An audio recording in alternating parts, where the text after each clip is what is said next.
Bonjour tout le monde, j'espère que vous allez bien. Aujourd'hui, une revue matérielle. On va comparer deux tentes très similaires visuellement, assez similaires sur le papier, et pourtant avec un écart de prix assez énorme. Aujourd'hui, on va parler de la Lunar Solo et de la Lanshan 1 Pro.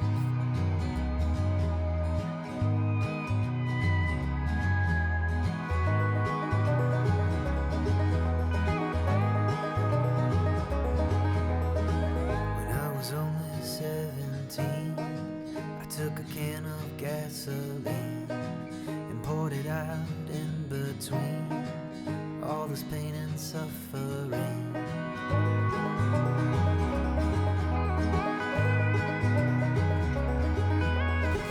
When I was only 23, I made it. Bon, aujourd'hui, on va répondre à cette question du coup, une bonne fois pour toutes. Selon moi, vaut-il mieux acheter la Lanshan 1 Pro qui est juste ici ou la Lunar Solo qui est juste à ma gauche?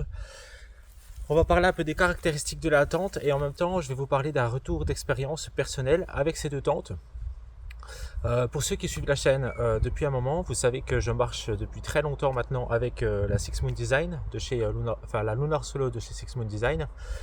Et j'ai aussi pu tester du coup la Lanshan 1 qui est juste ici, qui appartient à mon frère, donc j'ai pu la tester pendant différentes nuits. Et on a pu voir un petit peu en conditions réelles qu'est-ce que ça valait en fait, hein, vraiment la différence de ces deux tentes. Notamment, j'ai fait beaucoup de trek avec mon frère, donc c'est très souvent en fait qu'on arrive un petit peu à des coins similaires les deux, et puis la tente réagit vraiment différemment. Et sur le papier, en fait, hein, sur les caractéristiques, en réalité, c'est très ressemblant. Mais je vous assure que sur le terrain, il y a pas mal de différences entre les deux tentes. Je pense que quand on commence par une tente monoparois, ce sont deux tentes monoparois avec une moustiquaire intégrée à l'intérieur. C'est pour une recherche de minimalisme, pour une recherche de gain de poids dans le sac à dos. Et donc, en fait, c'est important de commencer, je pense, par le poids de ces deux tentes. Six Moon Design, la Lunar Solo est annoncée sur le site officiel à 740 grammes, sans les sardines, sans les haubans et sans le bâton de marche pour la montée. Donc là, on va parler vraiment de la tente en elle-même, sans rien, sans les sardines, sans le bâton de marche, parce que c'est des choses hein, pour les deux tentes qui peuvent être très personnelles. Chacun prend ses sardines, donc les sardines peuvent varier de poids et le bâton de marche, c'est pareil. 740 grammes pour la Lunar Solo annoncée sur le site officiellement, et puis pour la Lanshan 1, elle est annoncée à 690 grammes officiellement sur le site. Déjà, dans un premier temps, je tiens à préciser que la Lunar Solo, je l'ai pesée moi personnellement à 738 grammes, il me semble, donc ce qui est annoncé par le constructeur est juste et officiel. Par contre, la Lanshan 1, je l'ai pesée à 780 grammes contre 690 grammes annoncés. Donc là, il y a une un gros mensonge entre guillemets sur la Lanshan 1, c'est qu'en réalité elle est annoncée plus légère que la Six Moon Design, mais elle est plus lourde de quasiment 100 grammes par rapport à ce qui est annoncé officiellement. C'est à prendre en compte. Au niveau du tarif, c'est parce que c'est ça en fait surtout qui est assez choquant, c'est que vous avez vu ainsi visuellement en tout cas les tentes se ressemblent pas mal, la construction est clairement la même. Et pourtant, il y a un gros écart de prix. La différence de prix est quand même assez énorme. La Lanshan est vendue pour 180 € et 260 € la Lunar Solo. Donc il y a quand même une signification, il y a quand même une différence de prix assez significative entre les deux tentes. Les deux tentes arrivent non étanchéifiées, c'est-à-dire qu'en fait les coutures, quand vous allez recevoir ces tentes, ne seront pas étanches. Ça sera à vous en réalité d'acheter un produit en plus, donc qui va venir en fait se cumuler au prix d'achat et de vous le faire vous-même. Ou alors les deux marques proposent de faire l'étanchéité pour vous. Par contre, à cela, vous allez rajouter 35 €. C'est le même tarif pour la Lunar et pour la Lanshan. C'est 35 € pour faire l'étanchéité. C'est pour faire l'étanchéité par la marque. Si vous le faites vous-même, comptez à peu près 15 € pour vraiment faire ça correctement et soyez bien minutieux.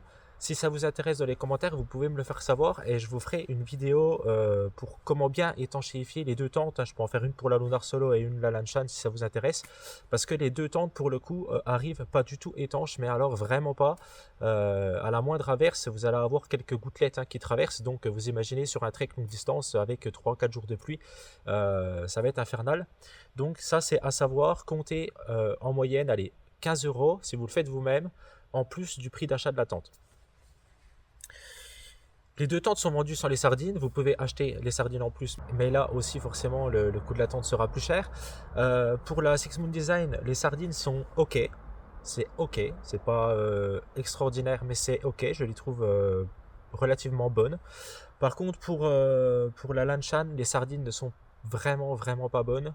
À la moindre force exercée sur la sardine, elle va se plier, voire se casser. Donc, je vous conseillerais d'acheter vos sardines en fait sur une autre marque. Acheter la tente sans les sardines. Pour la Lunar Solo, si vous n'avez pas de sardines, vous pouvez prendre chez Six Moon Design. C'est des sardines, on va dire, assez basiques, mais quand même relativement robustes, je trouve. Donc les deux tentes se montent avec des bâtons de marche. Par contre, là, il y a une particularité. La Lunar Solo, je la monte avec un bâton de marche à 125 cm de haut. C'est à prendre en compte parce que pour la Lunar Solo, vous pouvez la monter à 120 cm, mais vous allez perdre du coup en espace intérieur. Mais vous pouvez aller jusqu'à 125 cm de haut. Ça veut dire que vous allez avoir plus de place en fait en étant assis au centre de la tente de la Lunar Solo. La Lanchan, vous la montez avec un bâton à 120 cm de haut, donc vous perdez à peu près 5 cm. Donc voilà, en fait, si vous êtes d'un gabarit, on va dire moyen comme moi en taille, moi je fais 1m75, vous n'allez pas réellement sentir la différence. Par contre, si vous commencez à faire 1m80, 85 et au-delà, là, 5 cm, ça peut jouer, surtout au matin quand il y a de la condensation, ça peut être agréable d'avoir 5 cm de plus, du coup, avec la Lunar Solo. On va parler ce coup-ci au niveau de l'étanchéité. L'étanchéité chez la Lunar est annoncée un petit peu plus élevée. Mais bon, j'ai pas envie de parler en chiffres là, on va parler en concret, en expérience, en retour d'expérience. L'étanchéité des deux tentes est honnêtement similaire. J'ai jamais eu de problème avec la Lunar Solo, j'ai jamais eu de problème avec la Lanchan. Le tissu est pour moi du coup à peu près similaire en termes d'étanchéité. Par contre, le tissu n'est pas similaire en termes de retenue d'eau. C'est-à-dire que la Lunar Solo est faite en cils poly. C'est un nylon en fait enduit c'est un nylon enduit de silicone, ce qui permet le matin en fait ce qui permet en fait à la tente de moins se gorger d'eau le matin. Quand je dis gorgée d'eau, vous n'allez pas être mouillé le matin, mais ça veut dire que quand vous allez la ranger, la secouer, elle va moins retenir d'eau, donc ça sera beaucoup plus agréable au bivouac suivant, ça sera beaucoup moins lourd dans le sac à dos, et ça sera plus simple à la faire sécher tout au long de la journée, parce que là, le tissu aura retenu moins d'eau. Cils poly pour la Lunar. La Lanchan, par contre, elle est en cils nylon. Le cils nylon, c'est du nylon comme le cils poly, sauf qu'il n'est pas enduit de silicone. Et donc, du coup, en fait, le tissu va retenir beaucoup plus d'eau. Et donc, ce qui fait, en fait, que forcément, le matin, votre tente, quand vous allez la replier avec la rosée, au final, sur la journée, sera plus lourde que la Lunar. Et puis, ça sera plus dur à gérer quand il va pleuvoir sur des longues distances. Ça va être un petit peu plus chiant à gérer. Les deux tentes se montent avec 6 à 8 sardines, donc 6 sardines pour la faire tenir, donc c'est obligatoire d'avoir 6 sardines, et vous pouvez mettre jusqu'à 8 sardines pour la faire tenir et gagner un peu en espace intérieur avec les haubans. Moi personnellement, je ne mets pas de haubans sur ma tente, ni la Lunar ni la Lanchan, mon frère n'en met pas non plus. Là j'en ai mis pour vous montrer un petit peu la différence pour la vidéo, mais je marche sans haubans, ça me suffit, ça me fait gagner du coup pas mal de poids dans le sac, ça me fait gagner des sardines, ça me fait gagner des sardines, ça me fait prendre des sardines en moins dans le sac à dos, et du coup forcément 2 haubans en moins, donc ça me fait gagner 40 grammes dans le sac, ce qui n'est pas négligeable. Au niveau de l'empreinte au sol de ces deux tentes, c'est kiff-kiff. C'est kiff-kiff. Je trouve ça ok pour les deux. Je pense que la Lanchan est à peine plus je pense que la Lanchan, honnêtement, prend un petit peu plus d'empreinte au sol, mais c'est vraiment chipoté. Les deux, ça se vaut. Donc, au niveau de l'empreinte au sol, vous pouvez vous dire que c'est à peu près kiff-kiff, ça se vaut. Ce coup-ci, on va parler espace intérieur. Alors, l'espace intérieur, il y a clairement plus de place dans la Lunar Solo que dans la Lanchan. Là, c'est indéniable. C'est vraiment, il y a une grosse différence. En fait, la fabrication n'est pas tout à fait la même.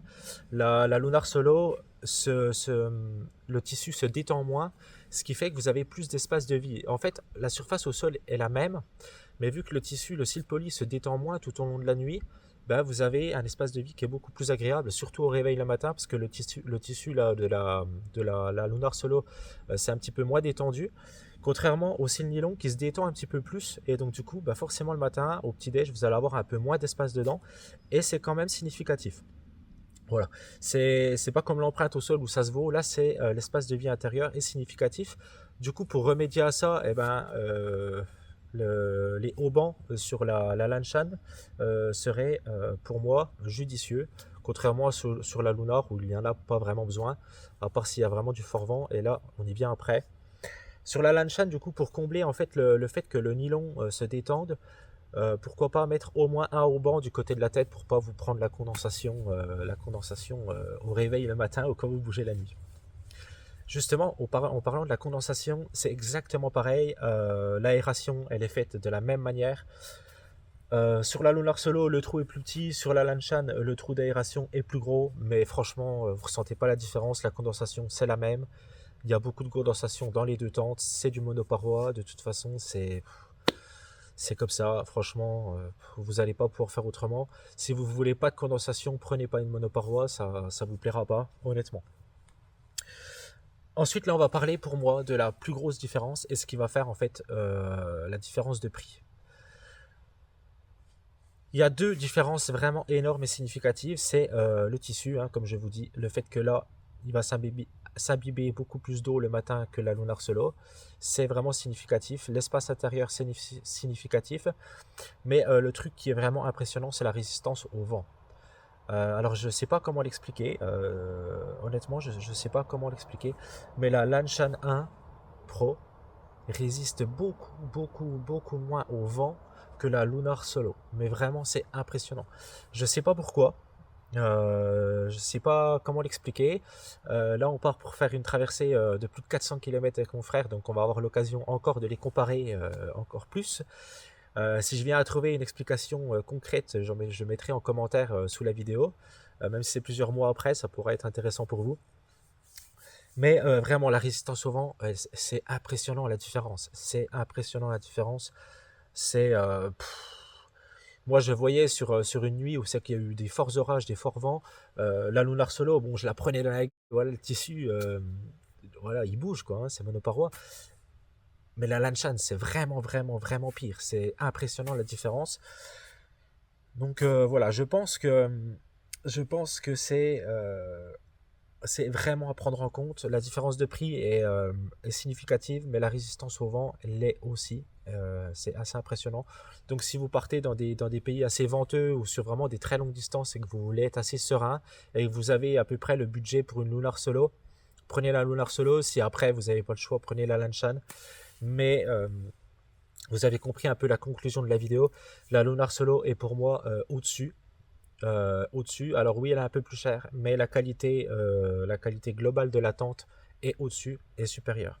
Ensuite, pour terminer, il y a bien sûr la qualité de fabrication. Les coutures de la Lanshan sont beaucoup moins propres que la Lunar. Il y a aussi une différence significative au niveau des matériaux de base, des choix de la couture des tentes. C'est assez différent, c'est assez significatif aussi. La Lunar Solo, on sent que la matière première en fait est de meilleure qualité que la Lanshan. Et vous allez le ressentir surtout au niveau des attaches de sardines. La Lunar Solo, c'est beaucoup plus épais, c'est beaucoup plus, comment dire, ça se détend moins, c'est plus fluide, hein, c'est plus simple en fait à venir faire vos réglages avec la Lunar Solo qu'avec la Lanshan. Après, ça se fait avec la Lanshan, c'est un coup de main à prendre, mais honnêtement, c'est beaucoup plus simple à la Lunar Solo. La conclusion, pour conclure cette vidéo, pour moi, ce sont deux très bonnes tentes qui sont comparées très régulièrement, et c'est pour ça que je l'ai fait dans cette vidéo, alors que en réalité, elles ont la même forme, mais elles ne sont pas réellement comparables, parce qu'il y en a une qui est beaucoup plus entrée de gamme, comme la Lanshan, et on le ressent au niveau de la qualité des matières premières, et la qualité de résistance au vent par exemple, le fait que le nylon se détend un petit peu plus que sur la Lunar, c'est tous des détails qui font qu'en fait la Lunar Solo est plus chère, mais c'est justifié. J'ai eu beaucoup de commentaires il y a il y a 2 ans il me semble, quand j'avais fait la review de la Lunar Solo, qui me disaient ouais mais la Lanshan elle est moins chère, elle est mieux, elle est pareille.